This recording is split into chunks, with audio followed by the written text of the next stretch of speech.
দেওয়ার কথাই নিয়ে নিতাম। ডাকু, মেয়েটাকে? এটা আমার বউ বাবু। বউটা তো খুব সুন্দর পেয়েছি, আগে তো ঘাটায় কোনোদিন দেখিনি। এর আগে আসেনি মালিক। আরে যাবে যাবে যাবে, থাম থাম। আজ প্রথম ভাটায় আসলো, একটু আলাপ সালাপ করি। চলো বাবু, আমার ভাটাটা তোকে একটু ঘুরে দেখ। চলো।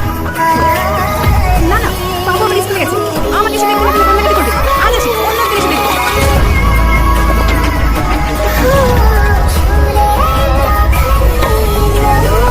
এই তাড়াতাড়ি হাত চালিয়ে গাড়িটা লোড কর, আমি একটু বাড়ি থেকে আসছি।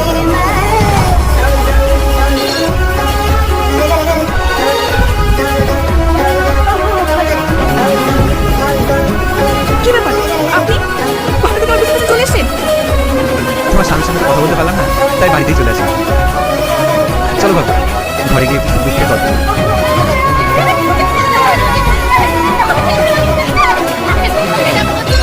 মেনশন না করতে, ওটাকে মেরে ফেলে আমাদের সামনে এখন অভিনয় করছে। তুই ঠিকই বলিস, ওনাই এখন বিয়ে করে পোকাবে, কিন্তু ওই ছেলেটার কি হবে?